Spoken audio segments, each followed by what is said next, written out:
আসসালামু আলাইকুম সবাইকে। সবাই কেমন আছেন? আশা করি ভালো আছেন। আল্লাহর রহমতে আমরাও ভালো আছি আলহামদুলিল্লাহ। তো সেদিন হসপিটাল থেকে বের হয়ে মানে ডাক্তার দেখাতে গিয়েছিলাম।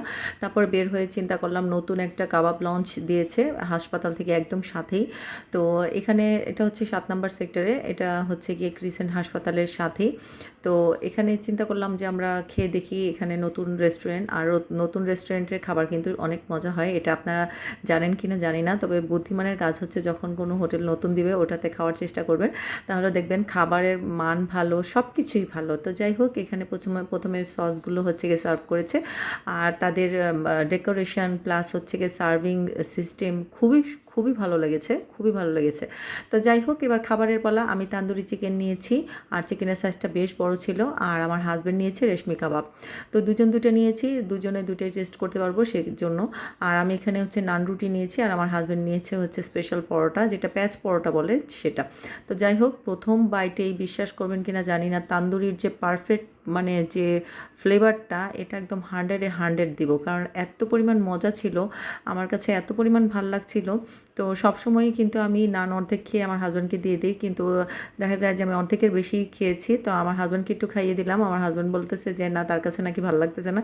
আমি বললাম যে তুমি বুঝোই নাই। সে আবার বলতেছে আমারটা খুব মজা, রেশমি কাবাবটা নাকি খুবই মজা। সে আমাকে এক বাইট দিল। তো আমি বললাম একটুও মজা লাগে না, আমার এক্সপ্রেশন দেখেই বুঝতে পারবেন। তো যাই হোক আমার কাছে তান্দুরি চিকেনটা খুব ভালো লাগছে। যেহেতু খেতে খেতে ৯টা বেজে গিয়েছে, মানে হচ্ছে এটাই আমাদের ডিনার। আর দেখা যায় যে ৭টা ৮টার পর যদি আমরা কোনো কিছু খেয়ে ফেলি তখন দেখা যায় আর আমার বাসায় আর কোনো কিছু খাওয়ার প্রয়োজন পড়ে না, কারণ এটাই ডিনার হয়ে যায়। আর আমি তান্দুরি চিকেনটা এত পরিমাণ ফ্যান হয়ে গেছি, পরে আমার হাসব্যান্ডকে বললাম যে এইটাই বাচ্চাদের জন্য নিয়ে যাব, ওরা খেয়ে খুব মজা পাবে। আর চিকেনের সাইজটা বেশ বড় ছিল, একজনের খেয়েও মানে পেট ভরে যাবে এরকম। তো যাই হোক আমার হাসব্যান্ডকে বারবারই বলতেছিলাম তোমারটা একটু মজা না, আমারটা খুব মজা। আমার হাসব্যান্ড বারবারই বলতেছে তান্দুরি চিকেন তার কাছে নাকি ভালো লাগে না। আমি বললাম যে কী যে বলে। তো যাই হোক আমি খাওয়ার ভিডিও সবসময় করি, আপনাদের কাছে হয়তো ভালো লাগতেও নাও লাগতে পারে, এটা যার যার রুচি। আমার কাছে ভালো লাগে সেজন্য আমি করি। আর সবসময় মনে রাখবেন যেটা নিজের কাছে ভালো লাগবে সেটাই আপনি করবেন, যেটা মানসম্মত, যেটা মানুষের কাছে দেখতে বেশি একটা বাজে লাগে না সেই জিনিস করার চেষ্টা করবেন। অদ্ভুত ধরনের আচরণ করবেন না, অদ্ভুত ধরনের প্রশ্ন করবেন না কাউকে, অদ্ভুত ধরনের ব্যবহার করবেন না কারোর সাথে। এটা হচ্ছে গিয়ে আমার রিকোয়েস্ট, যেটাই হোক। আর অনলাইন জগতে হচ্ছে সব কিছুই মানুষের অভিনয় ছাড়া আর কোনো কিছুই না। আর সবাই যে 100% ভালো থাকে, ভালো আছে সেটাও কিন্তু না। সবাই একটু দেখা যায় ক্যামেরার সামনে এসে একটু অভিনয় করে, তারপরে দেখা যায় তার আবার রিয়েল লাইফে চলে যায়। এটাই কিন্তু নর্মাল লাইফ, ঠিক আছে? আমরা যা ক্যামেরাতে দেখি তাই মনে করি যে এটাই মনে হয় বাস্তব, এভাবেই মনে হয় দিন চলে, আসলে কিন্তু না।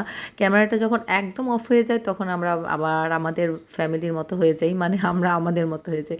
তো যাই হোক আমার হাজব্যান্ডকে দিয়ে দিয়েছি, বললামই তো আমি পুরোটা খেতে পারি না, আমার বাচ্চাদের জন্য পার্সেল নিয়ে নিলাম।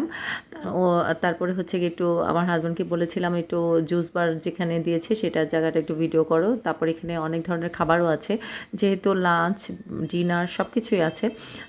আর নাম দিয়েছে কিন্তু কাবাব লঞ্চ। যাই হোক আমরা বের হয়ে গিয়েছি। তো সবাই ভালো থাকবেন, সুস্থ থাকবেন আর আমাদের জন্য দোয়া করবেন। Thank you for watching.